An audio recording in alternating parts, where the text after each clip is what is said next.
So I'm making this video for two reasons really. One is that I just want to get better at just sort of pure discussion, but also the second thing is just to identify all the mistakes that Overwatch are making now. Because let's be real, Overwatch is a game that's, not seen much more peak than its original release, as Samito said. He made a video on just like what's the problem with Overwatch and why it's in a bad state right now. And I want to talk about a few of those things, but also some other things that I picked up on. So pretty much since launch, basically the player count has been decreasing and decreasing. It's gotten so bad, so when you look at like things like the top 500 leaderboard on Xbox, like the bottom 500 is just barely into Masters. So at the start of the season, you only need to just be above Diamond to get top 500. It means that there's just not enough players at a high enough level. If you think about it, Overwatch is, it has everything it needs to be a fantastic game. Let's just look at some early reviews here. You've got multiple 10 out of 10 scores, a 91 on Metacritic, lots of different reviews praising its unique multiplayer aspect.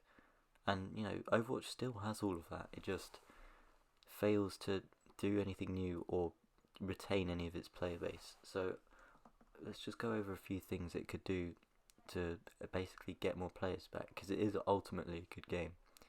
So first of all, it does need to go free to play. There's no other way about it. Making it free to play would just bring in a lot more players, and I get that you, like Blizzard as a company, do want to make money and they want to hype up Overwatch 2, but how can they hype up Overwatch 2 if they don't even leave a good legacy behind for their first game, a game which is declining and all the pro streamers are going to Valorant? You need to make it free to play just to get a fresh player base, and there's benefits for everyone involved. For like current players, they might see a boost in SR because all these new players will be sort of ranking around gold plat, which would maybe boost the SR ratings a little bit. But also it would bring in benefits just for Blizzard because they'll have a good ecosystem of just players that check in on the game, and they will spend money on cosmetics, as like Samia said. If you make the cosmetics better, maybe including battle pass, and even a supporter creator code which entices or sort of makes creators on YouTube and Twitch to want to continue making all this content, because motivation is part of it, and for some streamers it's the only game that they can stream with consistent viewers. So there's also the fact that Overwatch League is quite popular. I'd say it's not too bad. Overwatch League, like, it had 100,000 viewers on its opening this year, but there are some things that can be improved about it, like even just like seeing all players' perspectives or having the choice. Like on YouTube we only have the choice to watch the match, and well, that's fine. It's just stuff like that could improve it. Like, I like Overwatch League. I even bought a jersey from the Dallas Fuel, and I don't even particularly support the team. I just think it's a nice competition they've going on.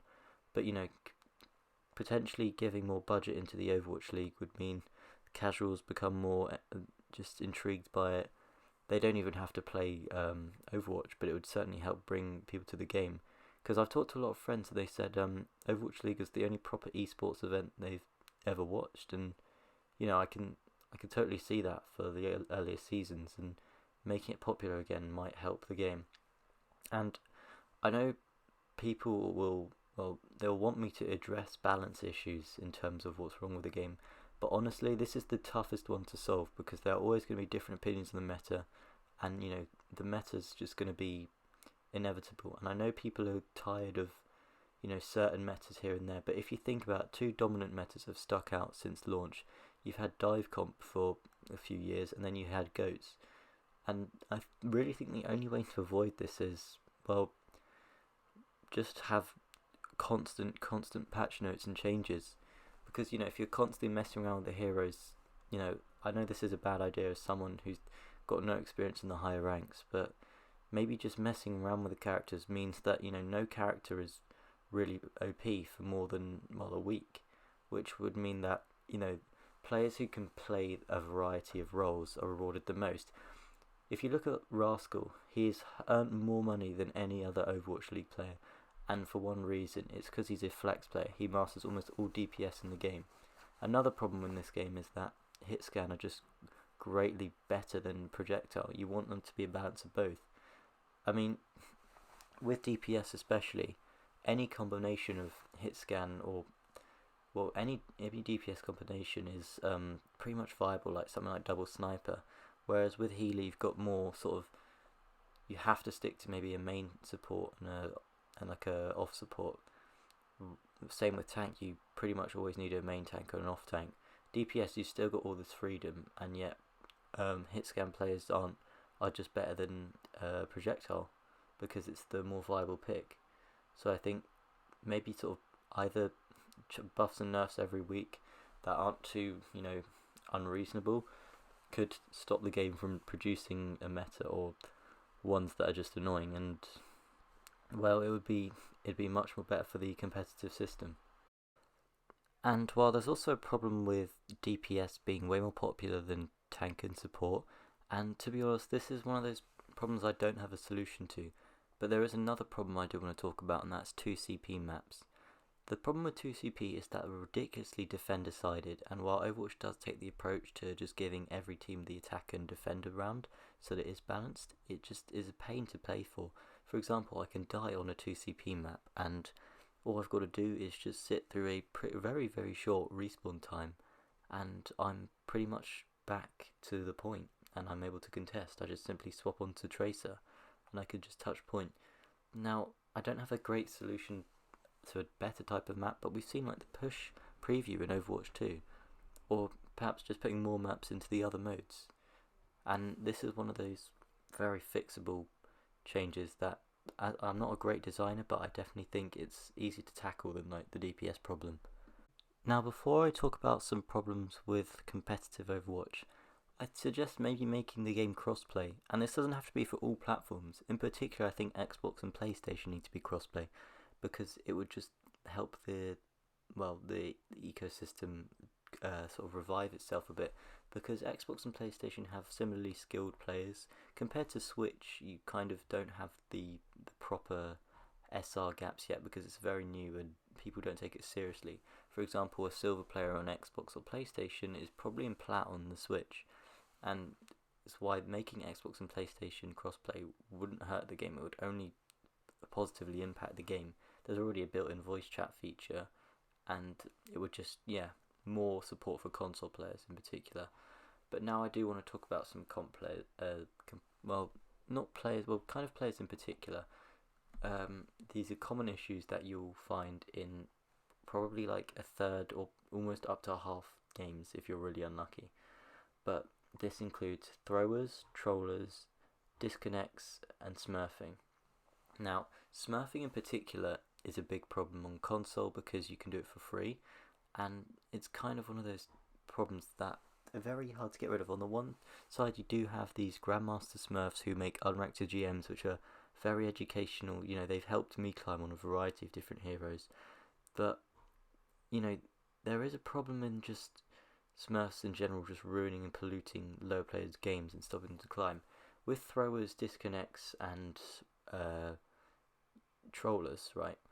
If you never do any of those things in a comp game, there is a 5 in 11 chance you have one on your team, and a 6 in 11 chance on the enemy team. So you're always more likely to happen on the enemy team. So the odds are in your favour in terms of people who throw the games.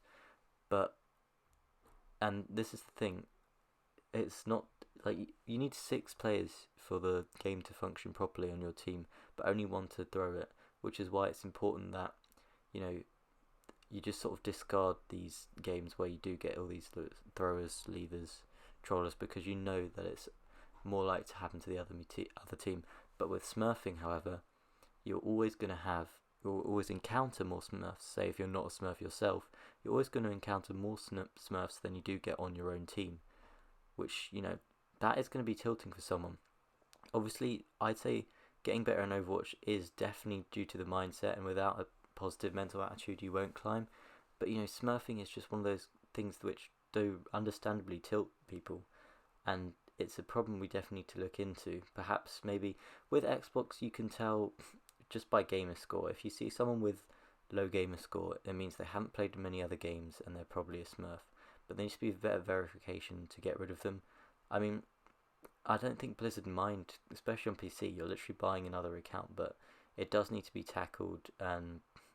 Unless you get to, like, people do usually get to an elo that they belong at, and I understand it's positive in the fact that it's stress free. It's a second account, but ultimately I will admit it hurts the game, and I do have some Smurf accounts myself.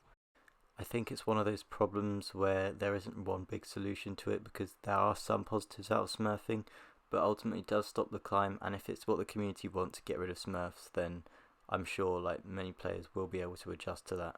And finally, I recorded myself booting up the game so that it'd be an easy way for me to just identify every sort of major problem or even minor problem with the game. So obviously you start with the Winston cinematic. This is a minor thing, gets annoying for players who've loaded up the game hundreds of times, but it's kind of nostalgic in that way. And then you load in pretty quickly to the game, which is nice, and then you're eventually greeted by the menu of the game.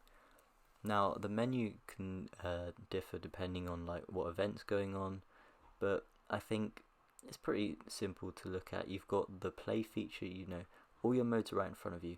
Quick play, as I mentioned before, the problem with the passes and the queue times for DPS, and this is one of those difficult solutions where you don't really have one. But at the moment we have the archives missions. Now I want to briefly talk about them because I know they're in no way the proper what we're going to get with Overwatch 2, but I think it's worth talking about them quickly. The problems with these archive missions are they're just boring. The story is hardly anything you can follow through unless you're hyped for a new hero and they make an appearance at the end. But they're just such a drag, and they are only really fun on Legendary, because on Legendary you'll likely be playing with a team of your friends and going for the completion. But other than that, these are just not a challenge. Enemies just sort of clump around you, die very easily, and it's got kind of bad variety type of just enemies in front of you. It reuses multiplayer maps, which I guess is okay, but they're very small, and I feel like going for a sort of approach with bigger maps would definitely help the game. And I just want to go back to that point about completing it on Legendary. If we look at this, only just over 0.1% of Overwatch players have even bothered to complete these missions on Legendary. Compare that to like a Call of Duty game where it's mainly multiplayer focused, but so many more people are completing the missions because it has a memorable campaign. Now I know these aren't exactly campaign missions with great storytelling, but we want to definitely leave a legacy or something to build up on for good Overwatch 2 missions, or the 100 missions that's promised. So going back to just the menu now, I think they've done a good job with the arcade. 9 weekly wins to get yourself the loot box, maybe an extra comp mode, which is fun. Now we've got the problem with ranked, which is just sort of the extension of quick play. Looking at these queue times here, this is just average elo, and it's this long to find a game, which really isn't helping if you want to sit through a queue and then end up in one of those games with a thrower or a troller. Another thing they got rid of is seeing simply who your friends play or people in the match and who they play, because this was useful for just pairing up synergy. But credits where credits due, custom games are pretty fun because you can play them while queuing for a ranked game, and some of this that the community have created is very useful for getting better at heroes. I think I've said all what I really needed to say.